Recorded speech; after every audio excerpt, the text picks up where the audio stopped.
Olá, pessoal. Meus amigos, inicialmente uma boa noite a todos e a todas. Gente, vamos hoje e doravante discorremos a respeito dos crimes contra a propriedade. O primeiro dos crimes contra a propriedade, sobre o qual nós iremos nos debruçar, vem a ser o crime de furto. Para que nós possamos entender o crime de furto, é necessário que nós nos valhamos de alguns conceitos inerentes ao direito privado, inerentes ao direito civil, especialmente o conceito de patrimônio. O furto é um crime contra a propriedade que consiste basicamente na inversão possessória, sendo um delito que ofende ao patrimônio do sujeito passivo. O que é patrimônio? O que é que nós podemos compreender como patrimônio de uma determinada pessoa?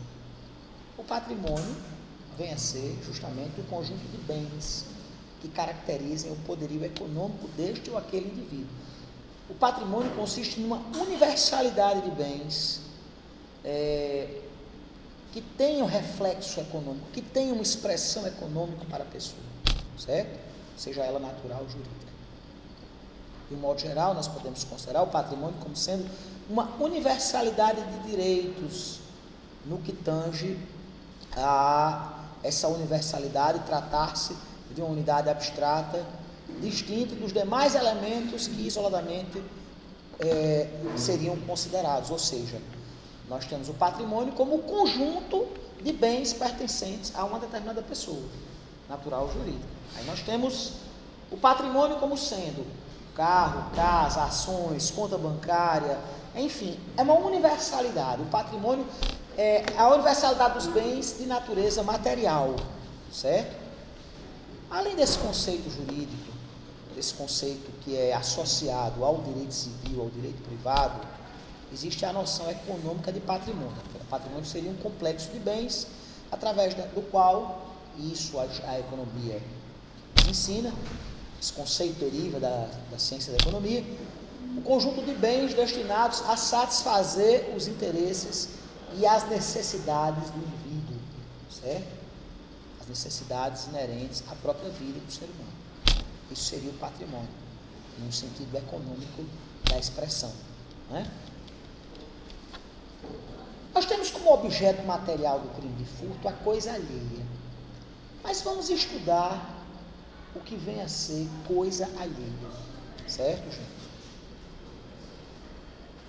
No artigo 155 do Código Penal, o legislador se refere à subtração da coisa alheia móvel. Vamos decupar aqui esse artigo, esse tipo penal.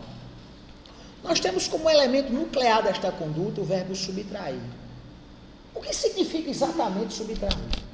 Subtrair é retirar, é expropriar, é tirar de um lugar e levar para outro. Tirar da mão de alguém e colocar na mão de outro alguém. O próprio verbo nuclear desta conduta, ele já nos concede a noção básica do crime de furto, que vem a ser a noção de se tratar esse delito, justamente, de um crime caracterizado pela inversão possessória. Você tem uma coisa que se encontra na posse de alguém e que, em razão da subtração praticada pelo agente, passa à posse de outro alguém, certo? Subtração, aí vamos lá. O elemento nuclear, o verbo nuclear da conduta é subtrair, né? Subtração da coisa alheia móvel. Tudo bem, pessoal. O que é coisa no sentido jurídico da expressão?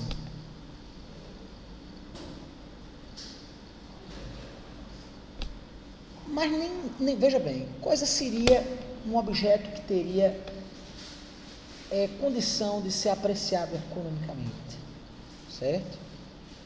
Aí nós vamos para a teoria geral do direito civil e nós nos lembramos que coisa é algo que pode ser personificado em uma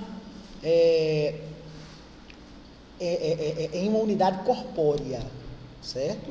é algo que pode ser tocado, que pode ser apalpado, é algo que pode ser trazido de um lugar e levado para outro, certo? No caso das coisas móveis, ou que fica estanque em algum local, é o caso de uma coisa imóvel, certo? Mas a coisa, ela sempre terá essa natureza não humana. O furto só pode ser praticado tendo como objeto material a coisa. Você não furta, por exemplo, um cadáver. Existe aí outro delito, o delito de vilipêndio de cadáver, certo? Mas jamais o crime de furto. O crime de furto tem como objeto jurídico justamente o direito ao patrimônio. É o patrimônio da vítima que vem a ser alvo do crime de furto, certo?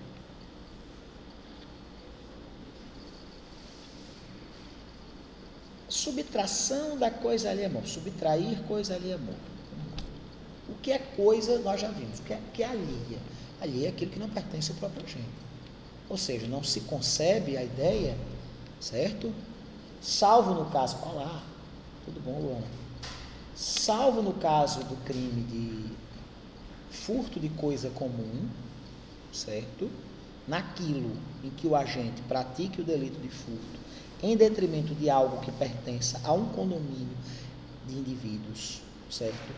Entre eles ele próprio, e que exceda o próprio quinhão que o agente possui dentro desse condomínio, certo? E mesmo assim, o furto sempre será, até pelo próprio princípio da alteridade, que não se permite a tipificação de condutas em que não haja o alcance de bens, direitos, interesses pertencentes a outra, né? Necessariamente, a coisa tem que ser alheia, não há furto de coisa própria, né? Imóvel. O que é coisa móvel na lição nos deixada pela teoria geral do direito civil? Coisa móvel é aquela que pode ser transportada de um lugar para outro sem perder os seus elementos característicos. Assim, por exemplo, um controle desses de data show é uma coisa móvel, um notebook desses é uma coisa móvel, uma bolsa dessas é uma coisa móvel, certo? Mas o prédio da UFRN não é uma coisa móvel. Trata-se, por óbvio, de uma coisa imóvel. O terreno de uma fazenda, logicamente, não é uma coisa móvel. Existe até um delito, o delito de usurpação, certo? Em que há a subtração, não a subtração, mas que há a apropriação de uma coisa imóvel, de bens imóveis. Mas não é o caso. Aqui nós estamos falando de coisa alheia móvel, coisa que pode ser transportada de um lugar para outro. Essa é a noção essencial do delito de furto, que tem como objeto jurídico, como objeto material, a própria coisa alheia móvel, certo? Coisa, no sentido de ser algo corpóreo, algo que possa ser material ou materializável, que possa ser suscetível de apreciação econômica, certo? E que, evidentemente, possa ser transportado. Aqui nós incluímos os corpos gasosos, incluímos também as energias, como a energia elétrica, existe o furto de energia, certo? Que são coisas que podem ser transportadas de um lugar. Nós não temos, como eu disse a vocês, a possibilidade de uma pessoa humana ser objeto material do crime de furto. Porque o crime de furto relaciona-se a coisas. A pessoa humana, se viva for, pode ser alvo do crime de sequestro, que foi estudado por nós quando estávamos vendo os crimes contra a liberdade individual, sequestro ou cárcere privado, certo? Pode ser alvo da subtração de incapazes, quando praticado em desfavor de menores. Pode ser alvo, quando o indivíduo não esteja mais vivendo, o corpo físico do indivíduo, do crime de vilipêndio de cadáver. Mas jamais se concebe a ideia de um ser humano ser objeto material de um furto. O furto terá, por óbvio, como objeto material, tão somente coisas alheias móveis, certo? A doutrina penalista nos traz a importante noção, a importante consideração de que somente pode ser objeto de furto a coisa que tiver relevância econômica, certo? Por quê? Qual é o objeto jurídico resguardado? O direito à posse e à propriedade, o patrimônio da pessoa humana ou jurídica, certo? Nesse sentido, algo que não seja suscetível de apreciação econômica, algo que não tenha valor econômico nenhum, evidentemente não pode ser objeto de furto, certo? Como? Não, no caso de um animal, certo? Se você considerar o animal como uma coisa semovente, certo? Uma coisa ali é móvel, tem importância econômica, certo? Ou ainda que não tenha importância econômica, como por exemplo um animal doméstico, existe o valor afetivo, certo? O valor afetivo, ele inclui-se como valor de troca, certo? Exatamente. A jurisprudência, ela invoca o princípio da insignificância, considerando que a coisa furtada, que tem valor econômico irrisório, terá a antijuridicidade do delito eliminada, certo? Portanto, não haverá a caracterização do crime de furto, certo?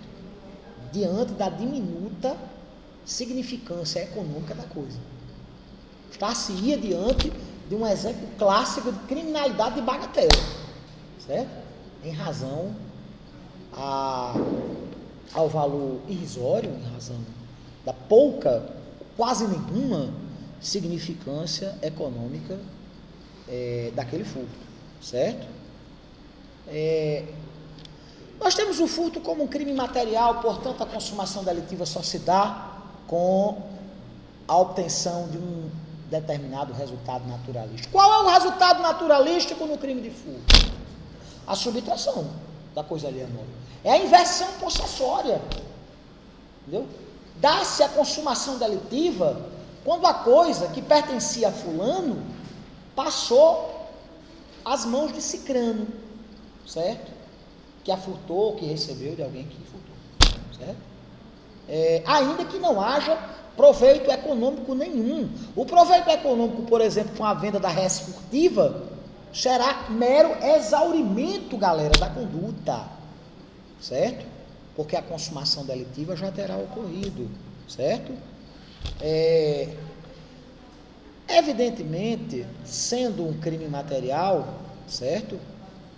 Ele não existe se não houver a produção da inversão possessória. Ou seja, não se admite a prática do crime de furto praticado contra o próprio patrimônio da vítima, ou do autor, certo?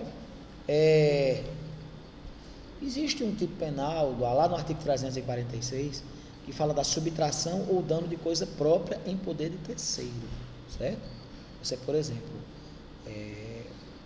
entrega um bem penhor da Caixa Econômica, certo? Aí o sujeito vai lá e se apodera de algo que lhe pertence, mas que se encontra em poder de terceiro. É a chamada subtração ou dano, né, quando a pessoa destrui uma coisa. Subtração ou dano de coisa própria em poder de terceiro. Uma situação radicalmente distinta dessa situação hipoteticamente prevista pela Lei Penal, neste artigo 155 do nosso Código Penal brasileiro, certo?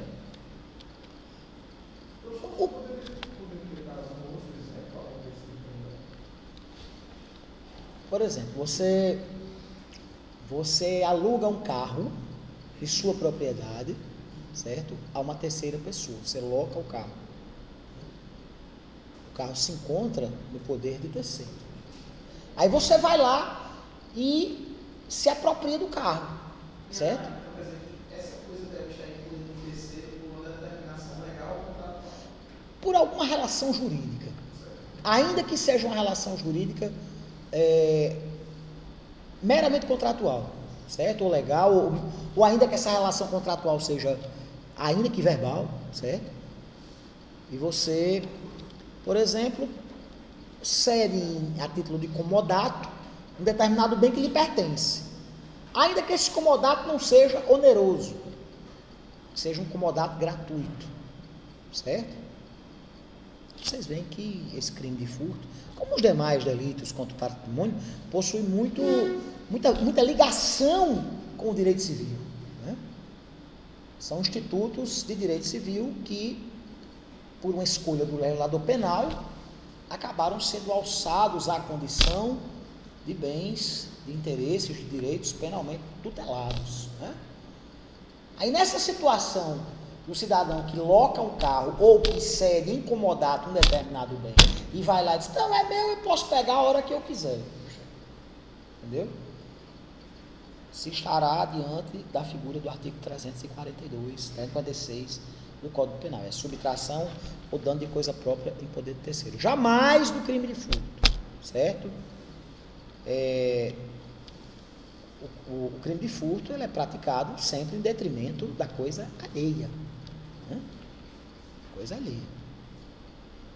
Coisa alheia é móvel, né? O elemento subjetivo do tipo neste crime. No tocante ao elemento subjetivo do tipo penal do artigo 155, evidentemente,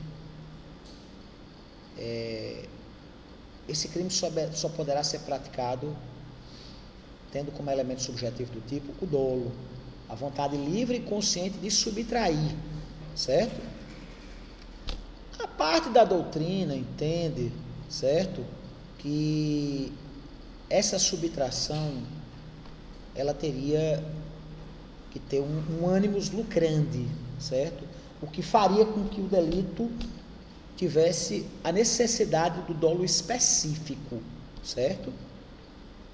Entretanto, o furto pode ser obtido, pode ser praticado mediante a obtenção de outro proveito, que não proveito de natureza econômica. Por exemplo, vingança, capricho, entendeu? Liberalidade no sentido de alguém querer furtar algo para dar de presente a outra pessoa, certo? De modo que a doutrina majoritária entende que não há necessidade do dolo específico, basta o dolo genérico, certo? A questão do furto de uso, o que é furto de uso, meus amigos? O furto de uso consiste na subtração da coisa alheia móvel em caráter momentâneo, no escopo do agente usufruir da coisa. Nós temos, através desse dispositivo do artigo 155 do Código Penal, o reconhecimento do delito de furto de uso, diferenciando do furto comum, certo? O furto comum, o furto do caput do artigo 155, ele importa no ânimos do agente de ver a obtenção daquela coisa alheia móvel e, portanto, a inversão possessória, certo? No caso do furto de uso, quando há a restituição da res furtiva ao possuidor, proprietário ou detentor, certo? Se a coisa for reposta no lugar para que o proprietário exerça o poder de disposição sobre a coisa subtraída, certo? Haverá o chamado furto de uso, certo? Então, o indivíduo devolve a coisa. Por exemplo, o cidadão que pega um carro para dar uma volta e depois o devolve. Se não houve a inversão possessória, não há que se falar em crime de furto, certo?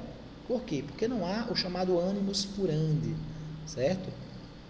Tendo em vista que o agente não teve a intenção de obter a inversão possessória, não teve a intenção de trazer para si a coisa furtada. Um aspecto importante nesse delito de furto é que, como eu disse a vocês, a consumação delitiva inexige que o agente obtenha proveito econômico, entendeu?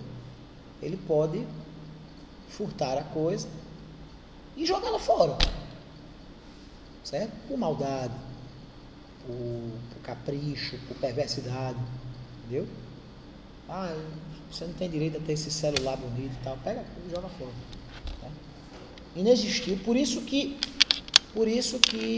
eu entendo pela presença do dolo meramente genérico e não do dolo específico no crime de furto. No crime de furto nós temos tão somente o dolo genérico, no sentido de que o agente deve estar dotado do ânimos furandi, do ânimos de furtar, de inverter a posse sobre a res furtiva. Mas jamais, certo? Jamais, gente, há a necessidade da obtenção de proveito econômico, que pode até haver e geralmente acontece. Geralmente o ladrão furta para obter algum produto econômico com a venda ilícita daquela res furtiva, certo? Mas essa obtenção de proveito econômico, essa obtenção de lucro por parte do agente que praticou o delito, por parte do ladrão, ela tratar-se-á de simples e mero exaurimento da conduta, tendo em vista que o crime já se consumou a partir do momento em que se deu a inversão possessória. É interessante a diferença, gente, entre os crimes de furto, roubo e apropriação indébita.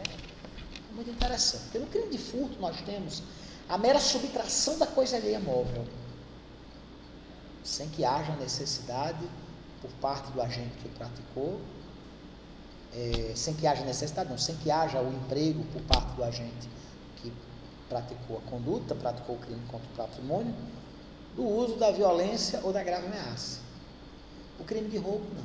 O crime de roubo, ele exige, para a sua caracterização, a presença da violência psicológica, da ameaça, que nós vimos lá no artigo 147 do Código Penal, trata-se também de um crime autônomo, né? E também da grave ameaça ou da utilização de outro meio que torne impossível, inviabilize a resistência da vida. No crime de furto, não. No crime de furto não há necessidade, basta a mera subtração da coisa alheia móvel. As elementares do tipo são muito simples, né? Temos um verbo nuclear da conduta e as elementares, coisa alheia móvel. E a apropriação indébita? Interessante, só antecipando aqui um pouquinho o conteúdo das próximas aulas. Na apropriação indébita, não existe a subtração, existe a apropriação, ou seja, o agente encontra-se com a coisa e não a devolve, quando solicitada a devolução, certo? A res furtiva, a coisa, objeto, material do delito, ela foi voluntariamente entregue pela vítima, ou o agente a obteve através de uma autorização da vítima, e o agente vai e se recusa a devolvê-la, a entregá-la. Há uma diferença fundamental. No crime de furto, o agente simplesmente subtrai. No crime de apropriação indébita, o agente, valendo-se de uma relação jurídica, valendo-se de uma relação material, valendo-se de uma relação de confiança, valendo-se de uma determinada circunstância, apropria-se da coisa e não a devolve. Certo? Diferença fundamental entre esses ilícitos, né? Entre esses ilícitos. No tocante ao furto qualificado, nós temos as seguintes hipóteses de furto qualificado. A primeira delas, ela leva em consideração a utilização de um modus operandi em que haja a destruição ou rompimento de obstáculos à subtração da coisa. É o caso, por exemplo, do agente que ingressa no interior de um sítio, destruindo a cerca, certo? O agente que ingressa no interior de uma casa, rompendo o muro, pulando o muro, certo? Essa qualificadora em comento, ela leva em consideração o grau maior de reprobabilidade social do agente que se utiliza desse tipo de conduta para obter a res furtiva. O desvalor da conduta, o desvalor social da conduta do agente é indiscutivelmente maior, em vista que o agente empreendeu a utilização desses meios para obter a res furtiva, certo? Fazendo desaparecer em sua individualidade, no tocante à destruição, ou simplesmente rompendo, quebrando, rasgando, qualquer obstáculo que o impeça ou dificulte a obtenção da res furtiva, né? A subtração daquela coisa ali móvel, objeto material do crime, né? Inclusive, gente, é importante que se diga, a doutrina nos ensina isso, que essa destruição ou rompimento podem se dar em qualquer momento da execução criminosa, né? Qualquer momento da prática dos atos executórios do delito, inclusive após a apreensão da coisa, certo? Após a apreensão da coisa, vamos supor, o agente entra numa casa cujo portão estava aberto, se apropria, subtrai uma determinada res furtiva. Eu passei a lista de frequência, passei. Uma determinada res furtiva. E na fuga, salta o muro. Certo? Ou seja, o rompimento do obstáculo, certo?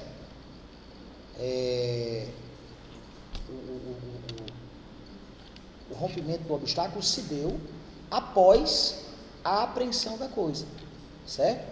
Ou seja, em qualquer momento da execução criminosa é necessário, é possível, melhor dizendo, que haja a ocorrência dessa circunstância que qualifica o crime de furto, certo? Agora, é importante salientar que é imprescindível que se ateste através da prova pericial, através da perícia técnica, certo? A ocorrência da destruição ou rompimento desses obstáculos para a obtenção da coisa, certo? Outro aspecto importante, pessoal. Aqui nós temos uma circunstância de natureza objetiva, que no caso de eventual prática do crime em concurso de agentes, em concurso de pessoas, ocorrerá a comunicabilidade dessas circunstâncias, desde que o conteúdo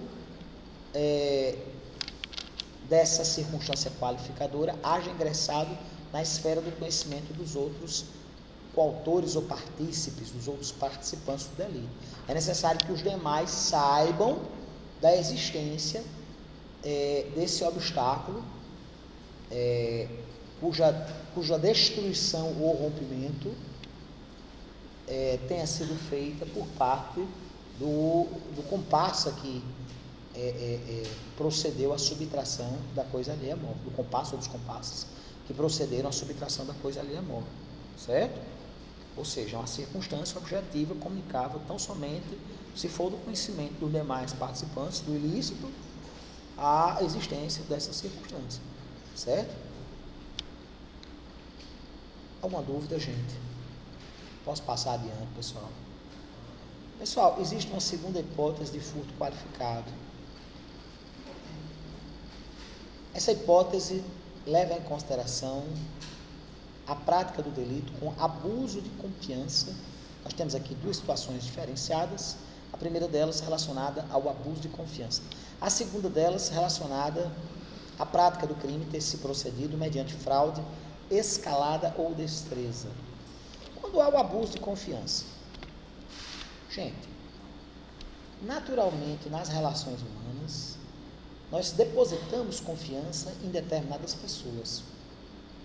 Quando você, por exemplo, entrega as chaves de sua casa a uma faxineira que irá proceder semanalmente à limpeza do imóvel, você confia nessa pessoa. Quando você entrega a senha do seu cartão de débito para que uma amiga sua, um amigo seu, dirija-se até o caixa eletrônico e efetue o saque de um determinado valor para você, você deposita-lhe alguma confiança.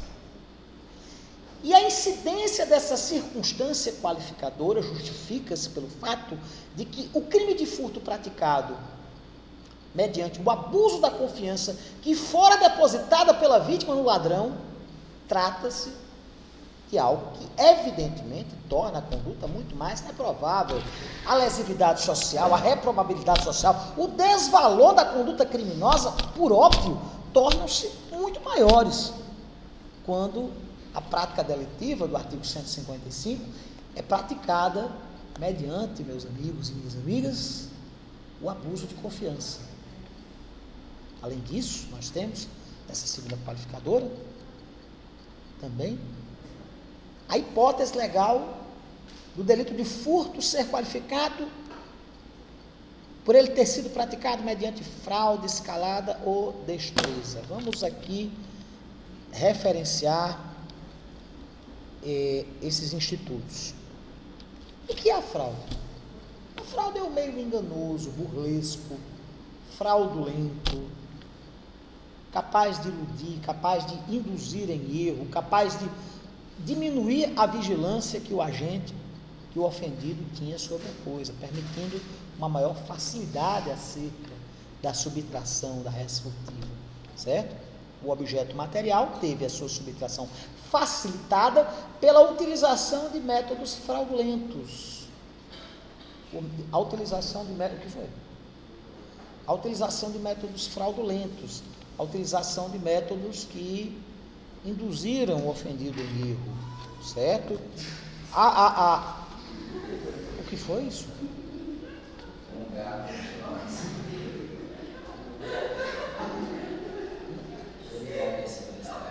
É um gato?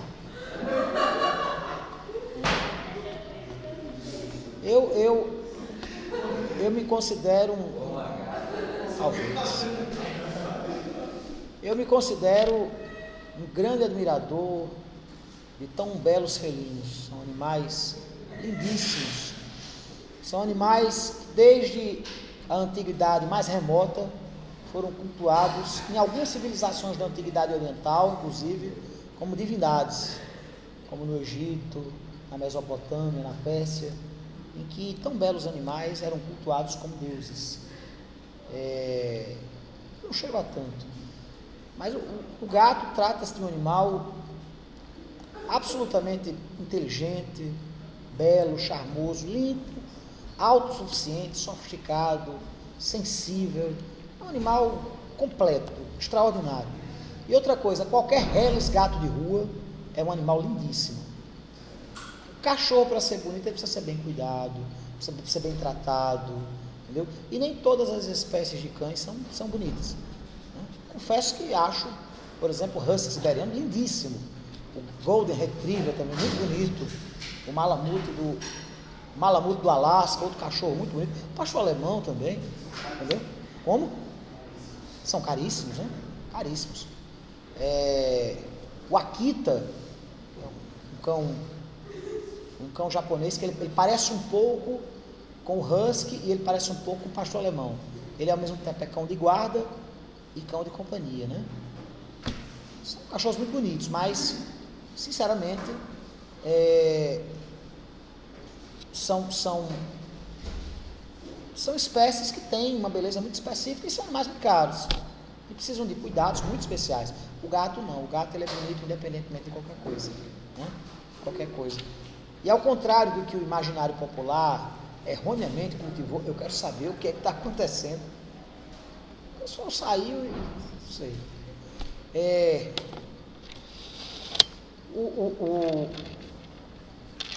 Acontece que o contrário do que o imaginário popular disse, os gatos são animais extremamente fiéis e carinhosos. Só diz que gato é interesseiro, só diz que gato é individualista. Quem nunca teve um gato? Eu crio. Lá em casa tem 3 e nós vamos adotar um quarto. E quando eu era adolescente, na casa da minha mãe, nós chegamos a ter... Não, adolescente não, na minha época de faculdade, nós chegamos a ter 12 gatos.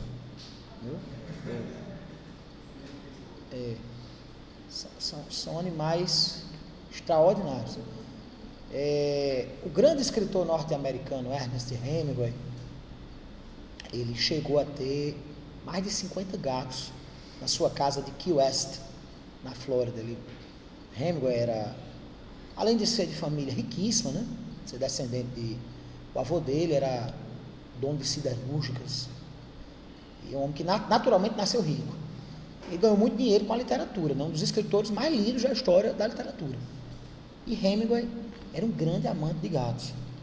E ele faleceu em 61 no seu sítio em Idaho, né, na cidade de Ketchum, e se matou, né? Se suicidou. E até hoje a sua propriedade em Key West é mantida com os gatos, obviamente descendentes dos gatos originais, né? Diz que é um atrativo turístico especial na casa de Hemingway, são os gatos. As pessoas vão lá para ver os livros de Hemingway, as relíquias por ele deixadas na sua mansão de Key West, mas Key West fica no sul da Flórida, né? Mas, além disso, vão ver os gatos.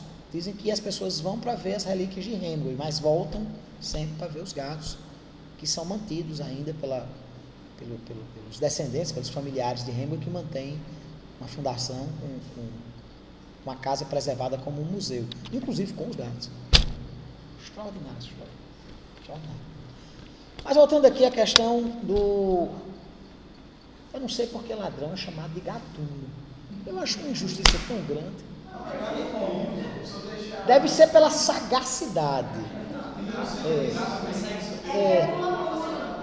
Talvez.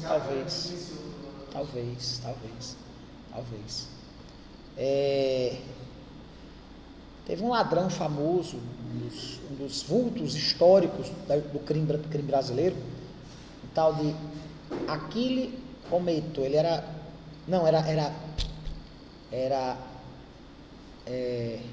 Amleto Geneghetti. Ele era de origem ele era italiano, né? Veio para o Brasil como imigrante na sua infância e se especializou em furto de mansões em São Paulo. E ele era conhecido como il gatto, né? O gato, porque ele justamente por a escalada, a destreza em sair do...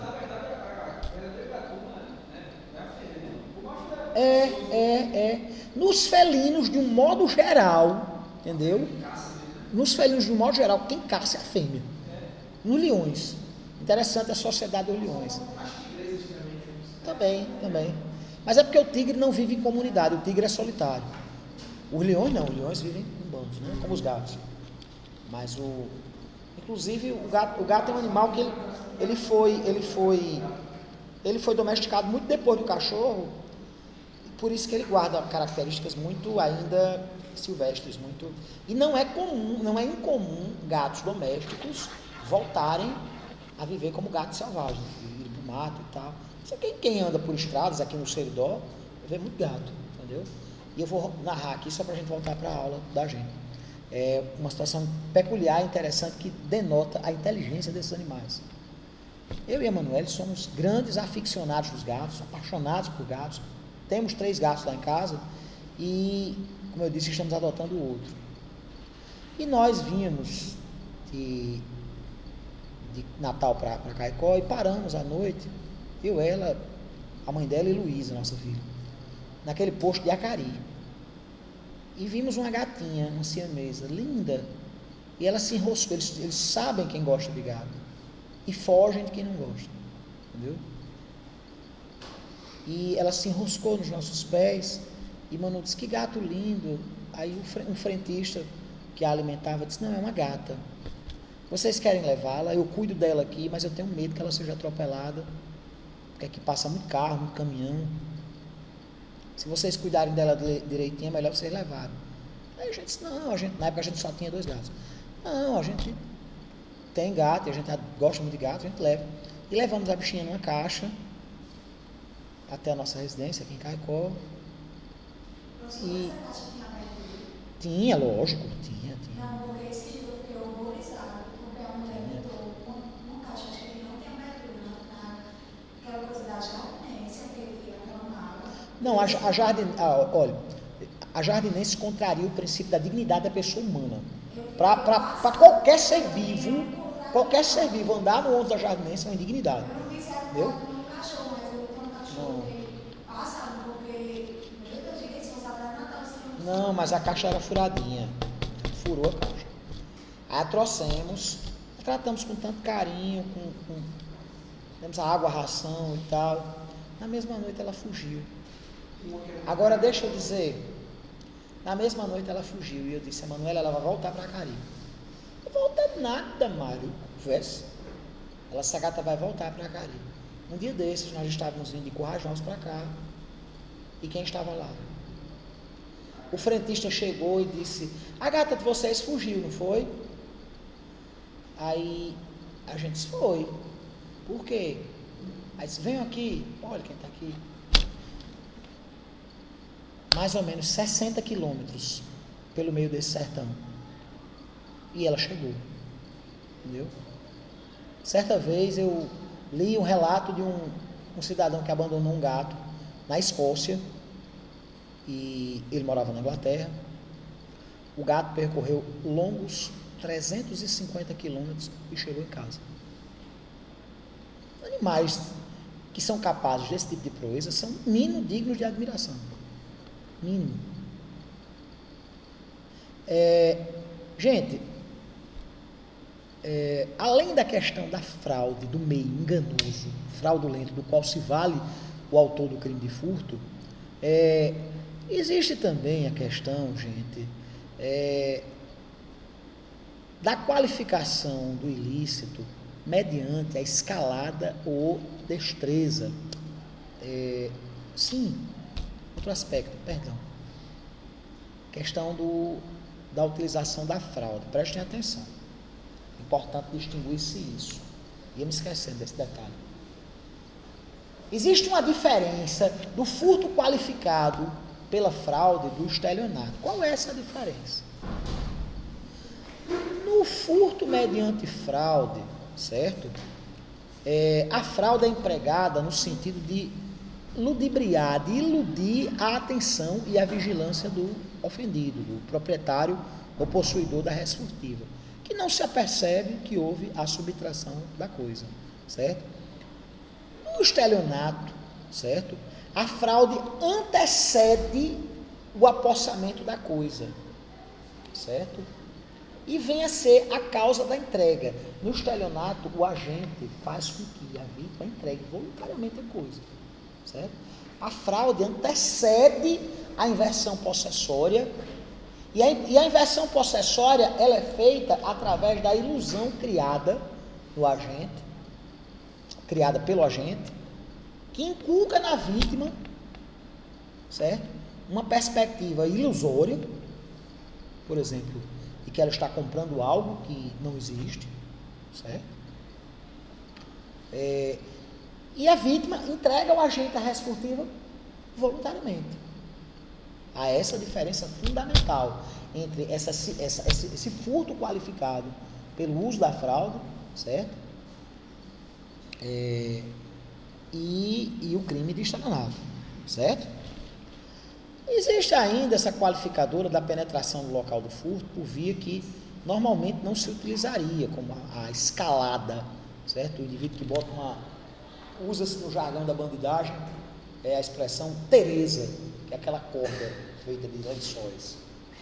Joga uma Teresa e escala, ou uma escada, ou algum outro meio de proceder à escalada, certo? Que evidentemente trata-se de um meio artificial, um meio não natural, certo? Evidentemente, esse tipo de circunstância qualificadora deve ser comprovada através da utilização da perícia, né? A perícia que irá provar a materialidade delitiva dessa forma qualificada de ilícito, certo? Gente, no tocante à tentativa, a tentativa de furto, o furto trata-se de um crime plurissubsistente, e sendo um crime plurissubsistente, admite o fracionamento da conduta nas diversas fases do intercrimes, portanto, sendo perfeitamente admissível a forma tentada deste ilícito, certo? Em regra, gente, a prisão em flagrante indica um delito tentado, né? Porque não houve a inversão possessória. Estava lá furtando, a polícia chegou e foi preso. Certo? Tudo bem. Por quê? Porque o furto para que haja a consumação, entendeu? O massoterapeuta aí. O furto para que haja a consumação requer que haja a posse tranquila da coisa subtraída, certo? Que via de regra não se dá quando há tentativa, certo? O ladrão está lá querendo e por motivos alheios à sua vontade não se dá a consumação delictiva, certo? Há ainda uma tentativa frustrada de furto quando, por exemplo, um batedor de carteira segue uma pessoa durante vários dias, aí decide subtrair do bolso do paletó da vítima, certo? E é apanhado. A vítima percebe que ele está tentando furtar, certo? E se ao chegar da delegacia verificasse que o envelope ou a carteira encontrava-se vazio, certo? Que a vítima esquecera o dinheiro em casa, certo? Haverá responsabilização penal pelo agente? Não, pela absoluta impropriedade do objeto material do delito, certo? Tratar-se-ia de verdadeiro crime impossível. Ou não?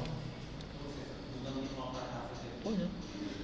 É que você falou da verdade disso agora, eu fiquei com uma dúvida. Nesse caso, assim, provavelmente cabe uma ação civil contra a empresa ou mesmo contra a pessoa que fez isso no anual. Mas, cabe algum tipo de ação penal? Responsabilização penal pelo artigo 32 da Lei dos Crimes Ambientais. Crime de maus tratos a animais.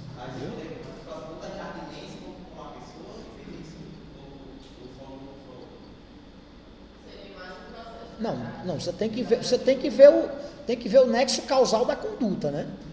Por quê?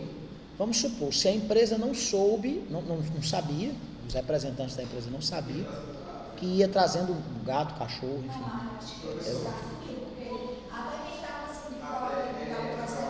Concurso de pessoas.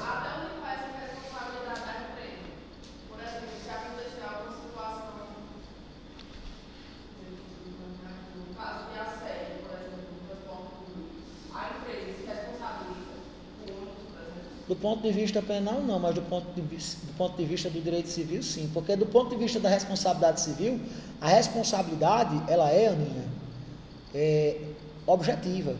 Porque ela deriva da própria prestação do serviço. Quando a empresa presta um serviço e percebe e aufere um determinado lucro em face à prestação desse serviço, assume também o ônus, o risco, né? A responsabilidade será sem culpa, será objetiva, certo? No tocante ao direito penal, como todos nós sabemos, não existe responsabilidade penal sem culpa, não há responsabilidade penal objetiva. A responsabilidade penal sempre será subjetiva, sempre terá culpa. Culpa em sentido amplo, gente. Culpa abarcando a culpa, o dolo, o preterdor, né?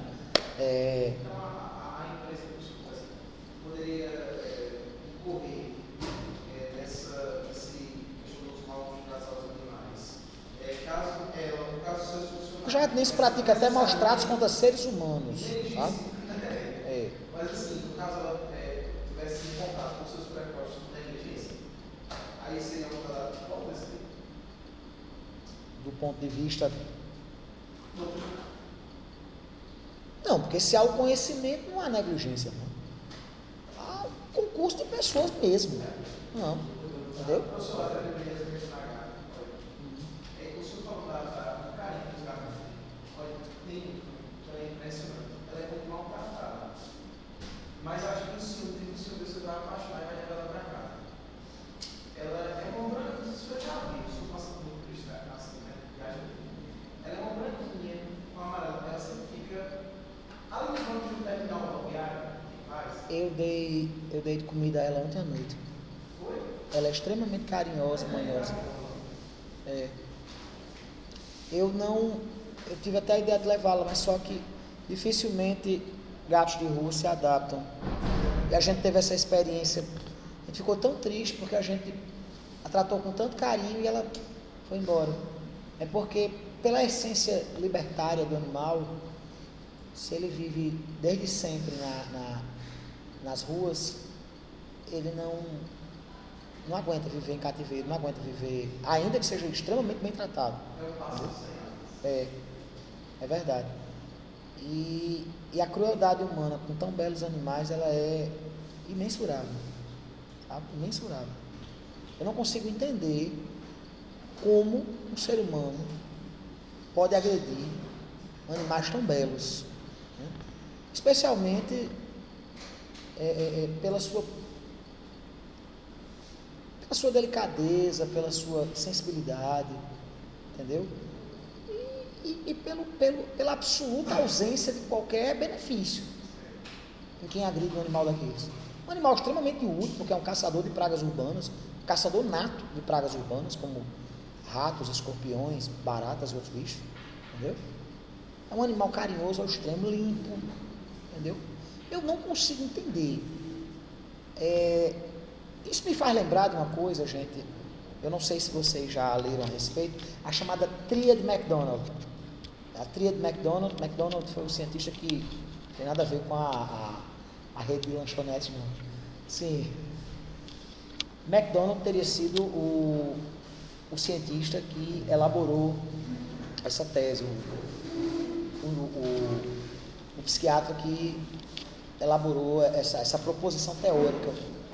A Tríade McDonald consiste justamente na junção de três fatores, à vontade, Luana, na junção de três fatores, certo?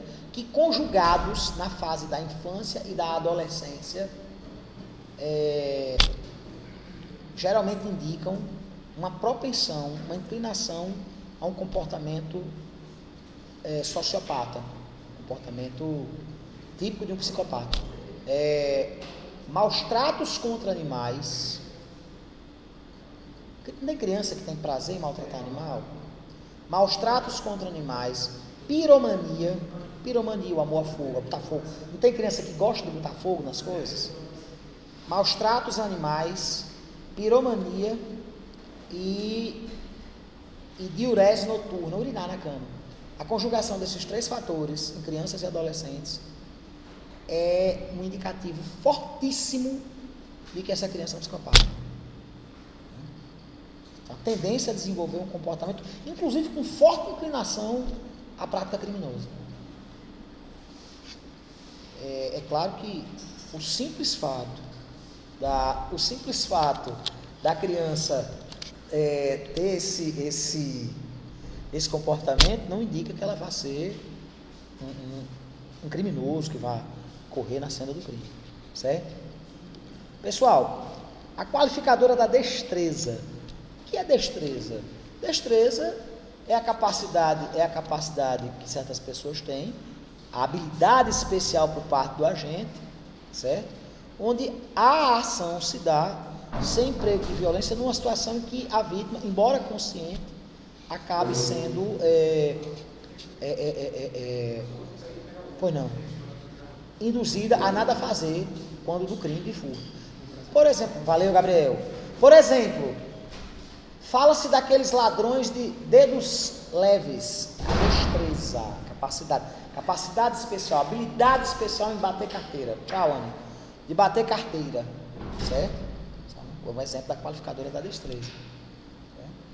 Eu me lembro agora de um cliente que eu tive. Chegou no escritório, lá em Natal, na época eu morava em Natal, vinha dar aula aqui e voltava. Aí ele perguntou, eu perguntei, né? Entrevista que o advogado deve sempre fazer com o cliente. Do que se trata? Está sendo acusado de qual crime? Aí ele disse, doutor, eu sou descuidista. Eu disse, descuidista? Aí ele disse, doutor, eu sou especialista em bater carteira e furtar celular. Descuidista, que se aproveita do descuido alheio, entendeu? Se aproveita do descuido alheio. Existe uma terceira hipótese, que é o emprego de chave falsa. O que é chave falsa? Chave falsa é qualquer instrumento ou engenho que se destina a abrir fechadura. Chave falsa não tem que ser necessariamente uma chave, pode ser um grampo, um pedaço de arame, uma pinça, um gancho, certo? Que venha a proporcionar a facilitação ao acesso. Meu Deus do céu. esse país está virando um hospício, a gente vê um desespero total, entendeu? No tocante ao emprego da chave verdadeira, que tenha sido apanhada ardilosamente, existem duas opiniões doutrinárias diferentes, certo? Uma delas entende que a chave verdadeira apanhada sorrateiramente, ela associa-se à chave falsa, ou seja, incide a circunstância qualificadora. A outra corrente que entende em sentido diverso. A última e quarta hipótese é a do crime de furto qualificado mediante o concurso de duas ou mais pessoas. Evidentemente que o crime de furto praticado quando há dois ou mais indivíduos indica uma periculosidade maior dos agentes e uma facilidade maior de acesso à res furtiva, certo? Só aqui um detalhe, gente. O nosso legislador penal inseriu, através do novíssimo dispositivo, a figura do furto qualificado pelo uso de explosivo, certo? Acarretando uma sanção penal altíssima, que vai de 4 a 10 anos de reclusão, certo? Para vocês terem uma ideia, né? A pena para furto simples vai de 1 a 4 anos, ou seja, a pena mínima é igual à pena máxima do furto simples. Qual é a razão de ser disso? A proteção dos interesses das instituições financeiras. Isso se direciona a qual tipo de ladrão? Ladrão de caixa eletrônico, certo? Que se utiliza de explosivo para obter o seu propósito criminoso. Ou seja, é o direito penal a serviço dos interesses das instituições financeiras, como mais acontece no nosso ordenamento jurídico, em que o direito é empregado como instrumento não apenas de controle social, mas de garantia dos direitos e interesses, não da sociedade como um todo, mas sim daqueles que efetivamente detêm o poder econômico. Houve a incidência dessa nova qualificadora, criando uma figura anômala, certo? De constitucionalidade deveras questionável, mas que a partir de maio, ou seja, do mês passado, passou a figurar no rol dessas hipóteses de circunstâncias qualificadoras ao crime de furto. Certo, pessoal? Meus amigos, encerramos o nosso assunto acerca do crime de furto. Que Deus abençoe vocês e até a próxima aula. Um forte abraço, pessoal. Tchau.